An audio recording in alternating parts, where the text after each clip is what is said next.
Hi, magandang araw po sa inyong lahat for our third reading of the day. Tingnan naman po natin kung ano po ang makikita natin sa third reading of the day today, no? Alamin lang po natin kung ano po ang makikita natin sa ating third reading of the day, no?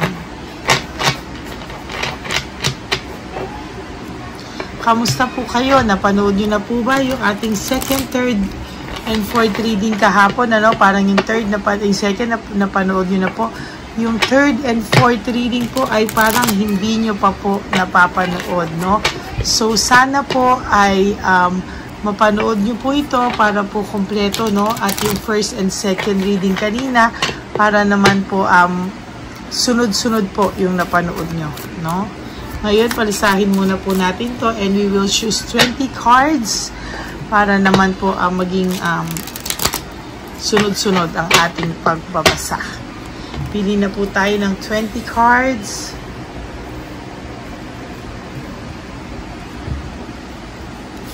One.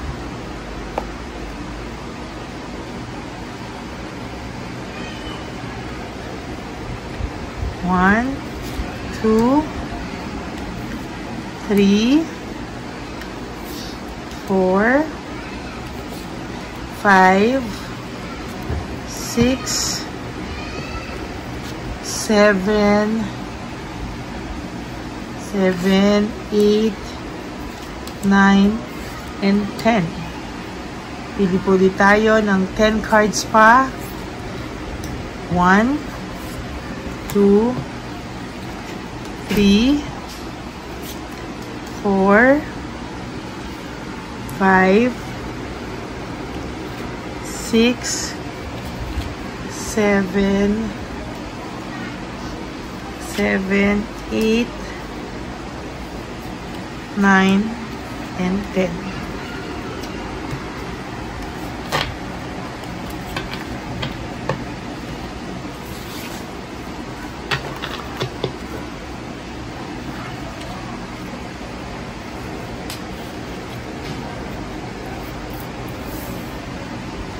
For your first card, this is all about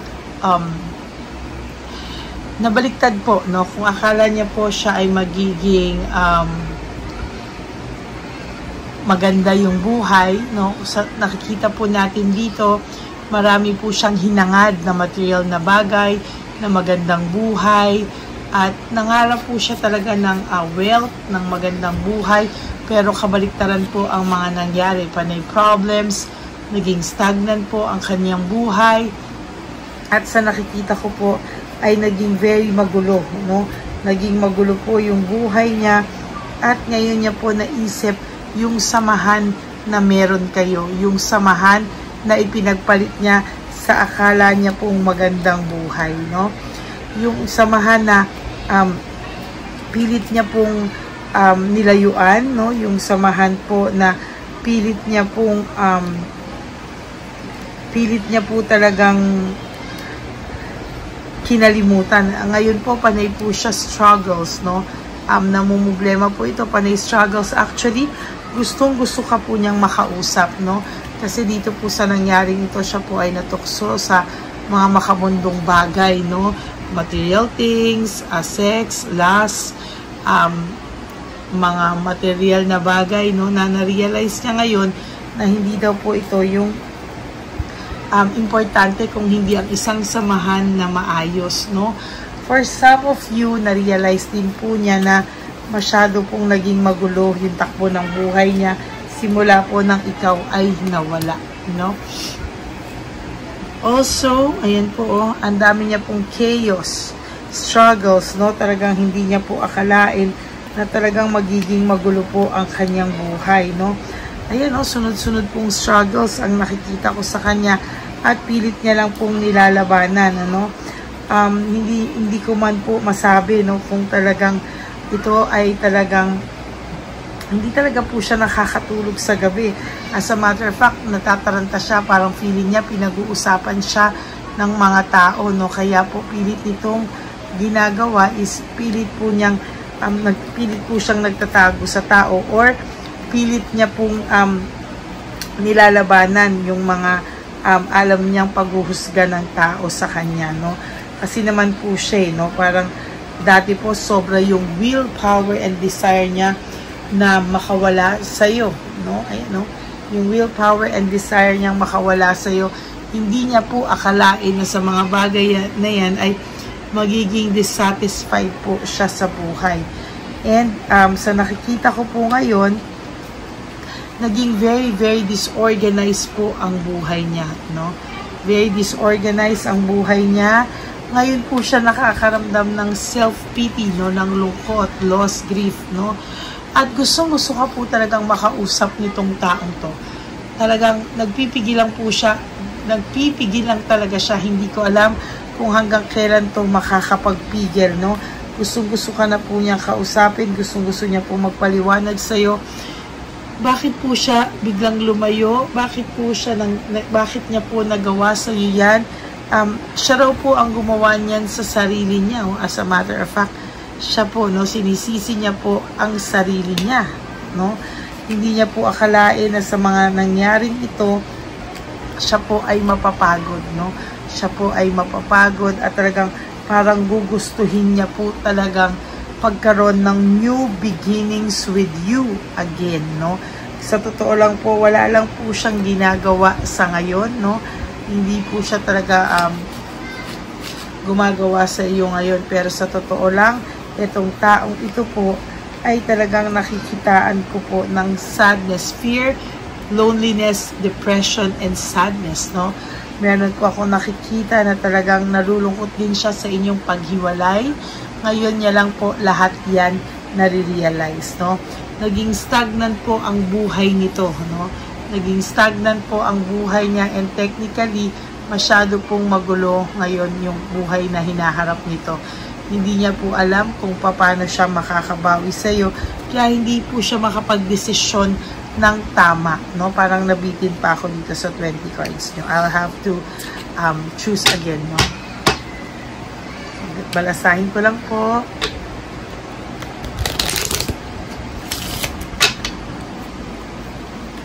Ayun, no? Broken family, shattered dreams, broken relationship. Siya daw po ang may kagagawan ng lahat ng ito, no? Sa totoo lang po, hindi niya po akalain na mangyayari po ito sa kanya, no?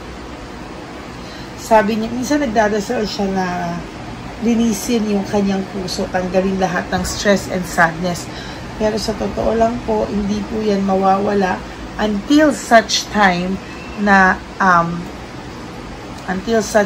po talaga na ma-realize niya yung kasalanan niya at makausap ka niya. Sa totoo lang, hindi po kasi siya sure kung may pagmamahal ka pang nararamdaman sa kanya o galit na lang ang nararamdaman mo. The Tower, no? Ayan po ang The Tower. Sa nakikita ko po ay matindi po ang dagok at karma na nangyayari sa kanya sa ngayon, no? Panay quick decision po, ayan, no? Panay quick decision po ang panay quick decision po ang nangyayari sa kanya, oh. Hindi niya po talaga pinag-isipan, hindi niya po talaga inayos. Kaya ngayon po meron po siyang low self-esteem, no? Nawala po ang confidence level nito. Sa totoo lang, namimiss niya po yung saya nyo, no? Yung saya nyo po nung kayo po ay magkasama pa, yung saya nyo po na dala-dala niya po ay talagang, sabi ko po sa inyo, yan po ay kanya talagang hinahanap-hanap. Ngayon po siya po ay panay burnout, overstress, lahat po yan, ano, yan po yung nararamdaman niya ngayon. Hindi niya po alam kung ano po yung mga susunod na gagawin niya daw sa kanyang buhay. Paano daw po ito, no? Hindi niya po alam kung ano yung makakapagpalakas ng loob niya para kayo po ay kausapin ng taong to. Dahil alam niya po na ikaw po ay sobrang nasaktan sa sitwasyon na ito, no? Sobra ka pong nasaktan. At talagang siya po talaga yung kinakarma, no? Ayan, no? Wala po siyang rewards. Dinidibdib niya po yung inyong loss and separation. Hindi niya po alam kung paano po siya babawi sa'yo. Hindi niya po alam kung paano siya lalapit sa'yo. Kaya yung sarili niya po ay pilit niya pong dinidisconnect, no? Pilit niya po itong dinidisconnect at talagang hindi rin po siya makaharap sa iyo kasi sa ngayon po, to tell you honestly, ay hindi po maayos ang buhay niya, no? Very dissatisfied siya. Talagang meron po itong financial parang talagang struggle siya when it comes to financial, no? Very hindi niya po kumbaga sa secured na siya dati, ngayon po ay nawala na naman po talaga, no? Gusto po nitong magkaroon ng growth sa buhay niya, maiba lahat, no? Pero kada po siya ay magta-try na magkaroon ng growth sa buhay niya, siya po ay nagkakaroon lalo ng struggle at hirap po talaga siya. Hindi niya po alam kung ano po ang kanyang gagawin sa mga susunod po niyang buhay, no? O mga panahon sa kanyang buhay, no? Umaasa na lang po siya na sana po siya daw ay mapatawad mo. There's hope, no? May hope pa siya, no? Na umaasa siya sa pwedeng mangyari sa kanya, no? Kasi yan ang nangyari, no? Kaya ngayon kasi po yung last card mo is about Wheel of Fortune in reverse, no? Lahat po ng negative emotions, sunod po ito na in reverse. Sunod po ito sa hindi ko gustong card na pag naka-reverse, no? Gusto ko po siya pag upright or upward, no? Pero po kapag ka-reverse ay, no? Isa po yan sa pinakamalas na card. Sunod sa the Tower for me, no, ay ang Wheel of Fortune in reverse. Lahat ng negative emotions, frustration, depression, loneliness, isolation, betrayal, lahat po yan at naging stagnant po ang pag-ikot ng kanyang buhay. No, so yan po, gusto ka na po talagang makausap ng taong ito, pigil lang po siya sa sarili niya. Yan po ang ating third reading of the day. I hope na naka-resonate po kayo, and if you do, can you please give me a like and comment down below para naman po alam ko kung ano po ang inyong emotions and feelings right at this very moment dito sa ating third reading of the day. And for those of you who would like to give me a super thanks for this video, maraming salamat po sa inyong lahat. At kung sino rin po ang gustong magpa personal reading through video call, ay private reading, ay welcome po kayo, no? Sana po ay i-message niyo po ako sa tamang account na ang message ko po ay ang akin pong naaano po ako dito sa emosyon nyo. Hindi ako makaalis dito sa emosyon ng inyong person, ano? So, dito po, sabi ko nga po, ang aking personal and legit and official account is Lady Lee Elena. That's L-A-D-Y-L-Y, Elena. Nasa dulo po yan ng ating video. Diyan nyo lang po ako makokontak. That is my only official and legit FB account. Maraming salamat po sa inyong lahat. And nilabas ko rin po dyan yung fake account ng Lady Elena na kung saan ay nai-scam po siya ng mga tao. Kaya mag-ingat po kayo at talaga pong sa nakikita ko po ay hindi pa rin po siya tumitigil. Kaya mag-ingat po kayong lahat. Okay? At ang akin naman pong payo sa aking mga ever loyal, solid, and faithful na Lady Elena family, I love you all from the bottom of my heart. Thank you so much for not skipping ads. Alam ko po, natulong nyo na po yan sa ating channel dahil tayo po ay magsisimula na po tayo, no? Na magbigay ulit ng first po natin, no? Yung first po natin na One Love a Day. Ngayong March 2 po yan, ano? Ay talaga naman po, no? Atin po yung sisimulan, ano? First po yan for this year, 2025. Kaya maraming salamat po sa inyong lahat. And ang lagi ko pong payo sa inyo, no? Please no skipping of ads po, ha? At ang lagi ko pong payo sa inyo is just to live one day at a time. you wake up and do 3 things that will make you happy for the day. Prioritize yourself, make yourself happy, enjoy your life.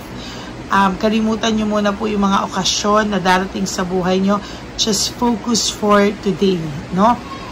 Sabi ko nga po sa inyo, sa ngayon lang, no? Ngayong araw lang na ito, no? Kayo po ay mag-focus sa inyong mga sarili. And also,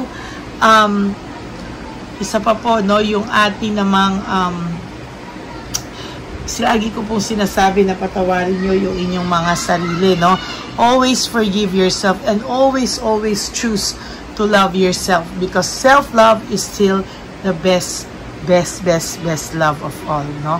Bonus na lang po kung mahalin kayo ng taong mahal nyo, pabalik, no? Pero yung pagmamahal nyo po sa sarili nyo ay yung best love of all, no? And also, you have to realize that life is so short. Don't make it shorter by stressing yourself from all the pains and heartaches na binigay sa inyo ng kahapon. Just surrender everything to the divine universe and just let go and let God write your life and love story.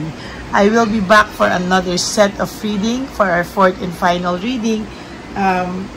Kaya mag-ingat po kayo lahat, huwag kayo malungkot. Ako po ay magbabalik for our 4th and final reading for today. Okay? God bless you all and I love you all from the bottom of my heart. Bye po! May update po, may nagpanggap pong subscriber natin na siya po ay magpapahula sa fake na Lady Elena, kaya ayan, hinihingan po siya ng $80 at ang cell po niya ay nabigay at nakuha. Ang pangalan niya po sa cell ay Julian Albert, no? Siya po ay may cell account din, kaya mag-iingat po kayo. Ayan po, no, kung sino man po yung scammer na Julian Albert na yan, no, iinsensuhan po natin yan para siya po ay makonsensya. Kung wala man po siyang konsensya, at least po bumalik sa kanya lahat po ng kanyang ginagawa, at maling-mali po yan, ano. Basahin niyo po lahat yan, makikita niyo po, ayan po ang cell number niya at Julian Albert na yan, ano, para po talagang mai-report din po natin yan na siya ay gumagamit ng cell account na Julian Albert. Mag-ingat po kayo. Ayan po yung number niya. Ayan po yung pangalan niya. Huwag po kayong magpauto. Nakita nyo naman po, no, napakalayo po ng pangalan ko sa pangalan ng pinagsisendan nyo po ng account o ng pera. Kaya mag-ingat po kayo at beware sa scammer na to. At talagang ayan po, pinost ko po ang kanyang pangalan dito para maging babala po sa inyong lahat. Maraming salamat po. At mag-ingat po kayo, pakireport po ang page na yan, ang messenger niya na Lady Elena. Maraming salamat po and God bless you all. Ayan, sa susunod po makikita niyo yung account niya na i-report niyo. Salamat po na marami. Magandang gabi po ulit sa inyong lahat. Ako po ay muling nagpapaalala sa inyo na mayroon pong lumalabas sa FB at Messenger account na fake account po, no, nang hihingi po ng $25 through PayPal at hindi po yan totoo. Huwag po kayong maniwala dyan. At pag sinabi mo po na gusto ko pong marinig ang boses nyo or makita kayo, ang sasabihin po ay magbibigay kami ng link. Buksan mo yan at pagkatapos ay makikita mo ako. Huwag po kayong maniniwala dahil yan po ay hindi totoo. Yan po ay isang malaking scam na pag binuksan nyo po ay mahahack po lahat sa inyo. Mahahack po ang inyong mga personal details. Lahat ay mahahack. Ako po ay nalulungkot na ito po ay nangyari, ngunit sa talagang may mga tao pong masasama at may mga tao po talagang hindi makatiis na hindi gumawa ng masama sa ibang tao. Pero maging aware po sana kayo, tulungan nyo po ako, i-report po natin yung fake na yan at sa FB para siya po ay mawala na at wala na po siyang mabiktima pa, no? Nandyan po lahat ng details at maraming salamat po sa inyong lahat. Maraming salamat po sa inyong lahat at mag-iingat po kayo.